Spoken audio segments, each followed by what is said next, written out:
Hey guys, welcome back to BMS blossom. और आज की वीडियो बहुत ज़्यादा इम्पॉर्टेंट है क्योंकि आज हम बात करेंगे भारत के संस्कार के बारे में, जो कि आपकी यूनिवर्सिटी एग्जाम में डायरेक्ट क्वेश्चन में पूछा जाता है 5 टू 10 मार्क्स में। संस्कार का जो मतलब होता है, सबसे पहले हम उसको जानेंगे। संस्कार का मतलब होता है संस्कारों ही गुणों अंतर्धानम, मतलब बेसिकली जो गुणों के अंदर जो परिवर्तन लाया जाता है, उसकी जो क्वालिटीज में जो परिवर्तन लाया जाता है, चेंजेस लाए जाते हैं, वो होता है संस्कार। आपने संस्कार शब्द बहुत जगह पे पढ़ा होगा और यहाँ पे भारत के संस्कार से भी आप यही समझ सकते हो कि उसके गुणों में परिवर्तन लाना। हम बात करेंगे अब भारत के संस्कार को, आप छोटा सा डिफाइन करेंगे। इस वीडियो में मैं आपको कंप्लीटली यूसी एग्जाम के जो आंसर शीट में आपको लिखना है वो बताने वाली हूँ, और आपको इसी प्रकार से इसी टेबल के रूप में बताना है ताकि आपको अच्छे मार्क्स स्कोर हो सके। सबसे पहले हम भारत के संस्कार के बारे में बात करें तो शोधनम दोष हरणम संस्कारश्च बल तेजो अभिवर्धनम। इसका जो अर्थ होता है वो अर्थात शोधन पारद के दोष हरण हेतु किया जाता है। शोधन क्यों करते हैं? शोधन क्या होता है? मल आदि को दूर करना। तो दोषों को खत्म करने के लिए हम शोधन करते हैं। और संस्कारश्च बल, वह पारद के बल और तेज को विशिष्ट क्रिया तेज के लिए जो विशिष्ट क्रियाएं की जाती हैं, मतलब उसको बल और तेज को बढ़ाने के लिए जो कार्य किए जाते हैं ताकि उसकी मतलब उसकी काम करने की शक्ति में वर्धन हो सके, वो सब क्या होता है? संस्कार होता है। भिन्न-भिन्न आचार्यों ने अपने मत के अनुसार 2 प्रकार से संस्कारों का वर्णन किया है। कुछ हमें 19 भी संस्कार माने गए हैं, लेकिन वो आपके लिए इतना इम्पोर्टेंट नहीं है। आपके सिलेबस में अष्टविध संस्कार ही हैं। रस तरंगिणी ने हमें 8 संस्कार बताए हैं और रस रत्न समुच्चय में हमें 18 संस्कार बताए गए हैं। इन 18 संस्कार का जो सब डिविज़न है वो 8 प्लस में 10 के रूप में होता है, क्योंकि जो पहले के 8 संस्कार हैं, औषध के अर्थ में प्रयोग होते हैं कि उसके अंदर औषध रूप में कैसे प्रयोग किया जाए, और दूसरे जो 10 संस्कार है उसको धातुवाद के रूप में प्रयोग किया लिया जाता है। आज हम इस वीडियो में अष्टविध संस्कार के बारे में पढ़ेंगे। तो भारत के जो अष्टविध संस्कार है उसके अंदर हम उपयोगी यंत्र, उसका परिणाम, ये सब कुछ जानेंगे। मैं सबसे पहले आपको इन अष्टविध संस्कार के नाम बताना चाहूंगी। पहला संस्कार आता है हमारे पास स्वेदन, मर्दन, मूर्छन, उत्थापन, पातन, बोधन, बोधन को हम रोदन भी बोलते हैं, नियमन या फिर दीपन। इसके लिए मैंने आपको लिए एक ट्रिक बनाई है जो कि आप जिससे आप लर्न कर सकते हो। ट्रिक कुछ इस प्रकार से है। स्वेदन से मर्द मूर्छित, मतलब स्वेदन से मर्द से मर्दन, मूर्छित मतलब कि मूर्छन। यूपी में बोन नहीं दिया, मतलब कि स्वेदन से वो मूर्छित हो गया था इसलिए वो यूपी गया था और वो बोन नहीं दे पाया था। तो आपको एक ही लाइन याद करनी है, स्वेदन से मर्द मूर्छित, यूपी में बोन नहीं दिया। यूपी मतलब उत्थापन, पी से पातन, एंड बी से बोन से बोधन, नहीं मतलब नियमन, और दिया मतलब दीपन। आपके 8 संस्कार के लिए मैंने आपके लिए एक छोटी सी ट्रिक, 1 लाइन ट्रिक यूज में ली है। आप इसको लर्न करके आराम से अष्ट संस्कारों को लर्न कर सकते हैं, क्योंकि आपको इसी सीक्वेंस में इन संस्कारों को लर्न करना है। सबसे पहले हम बात करेंगे स्वेदन संस्कार के बारे में। इसके उपयोगी जो यंत्र होता है, आपने बहुत अच्छे से पढ़ा होगा, आपको अगध में ही बताया जाता है कि स्वेदन के लिए हमारे पास एक ही यंत्र होता है, दोला यंत्र। और स्वेदन के कारण क्या होता है कि मलों के अंदर स्थिरता उत्पन्न की जाती है, मल शैथिल्यम। मल स्थिर किए जाते हैं, मलों की शांति की जाती है बेसिकली।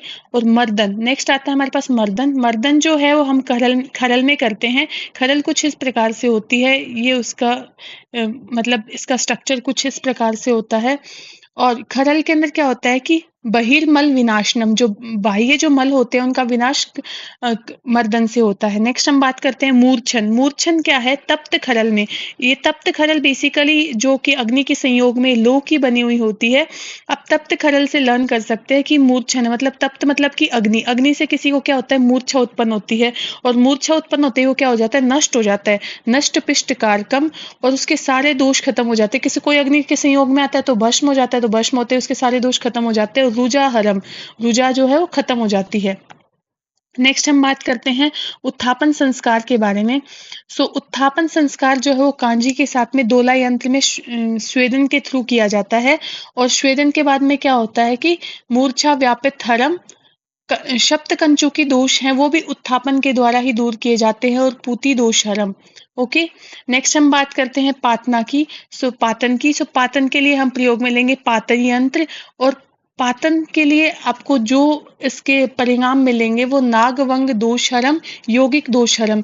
यौगिक दोष आपको पता है कि पारद के जो यौगिक दोष है वो नाग और वंग होते हैं। यौगिक दोष बेसिकली जो बाहर से जो मिलाए जाते हैं ताकि उसकी क्वांटिटी के अंदर इंक्रीज हो सके, सो वो यौगिक दोष होते हैं। और पातन मतलब आप लर्न करेंगे कि पाताल के अंदर नाग है, सो पातन के अंदर आप लर्न करेंगे कि पाताल में नाग है, तो नाग और वंग दोषहरम। नेक्स्ट हम बात करते हैं बोधन या फिर रोधन। इसके अंदर क्या है, श्रेष्ठ अम्बुज के साथ में दोला यंत्र में स्वेदन किया जाता है। और इसमें बोधन संस्कार के अंदर क्या होता है कि आप पारद का षडत्व हरम और वीर्य प्रकर्षम और महामुख करम, ये इसके परिणाम होते हैं।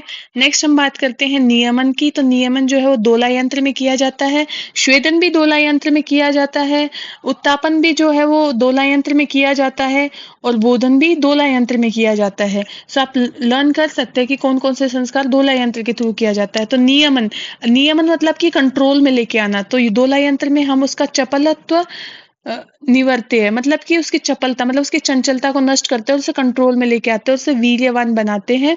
वहिनी मित्र कारकम, और वहिनी मित्र कारकम होता है। नेक्स्ट हम बात करते हैं दीपन की। तो दीपन भी दोला यंत्र में ही किया जाता है। सो दीपन में क्या होता है कि दीपनम वीर्य तेज वृद्धि एंड ग्रास अर्थ बुषु बुक्षा हेतु, मतलब कि जो ग्रास देते हैं हम पारद को, मतलब जो भी हमें लाइक वो स्वर्ण ताम्र के ग्रास जो दिए जाते हैं वो भी इसी संस्कार के थ्रू दिए जाते हैं। हमने बात करी इसके अष्ट संस्कारों के बारे में, जो कि आप लर्न करेंगे। स्वेदन जो है वो दोला यंत्र में होता है, मर्दन और मूर्छन खरल में किया जाता है, उत्थापन पातन, पातन के लिए आप उसी के नाम से, सो आपको हार्ड नहीं रहेगा लर्न करना। पातन में पातन यंत्र, बाकी जो रेस्ट ऑफ सारी चीजें हैं वो सारी की सारी दोला यंत्र के थ्रू किया जाता है। उत्थापन में आप कांजी का प्रयोग करेंगे और बोधन में आपको श्रेष्ठ अम्बुज का प्रयोग करना है। ये सारे आपके पारद के संस्कार हुए। और जो ये पहले 5 संस्कार हैं, ये पारद के सर्व दोष मुक्ति के लिए होते हैं। आपने देखा होगा कि मूर्छन हो गया, तो मूर्छन में हमने देखा था कि इसके अंदर क्या बता रखा था, सर्व दोष हरणम। सो आप ये जो प्रथम 5 संस्कार हैं ये सर्व दोष मुक्ति के लिए होते हैं, और रेस्ट ऑफ जो 3 है वो पारद के बल और तेज की वृद्धि के लिए होते हैं। सो आज के इस वीडियो में इतना ही। अगर आपको मेरी वीडियोस लेक्चर पसंद आते हैं, so please like share and subscribe my YouTube channel. आपके इसी सपोर्ट से मेरे को मतलब कि काफी खुशी मिलती है, सो दैट मैं आपके लिए अच्छे अच्छे कॉन्सेप्ट और अच्छी अच्छी ट्रिक्स के साथ में नई नई वीडियोस लेके आ सकूं। Thank you for watching.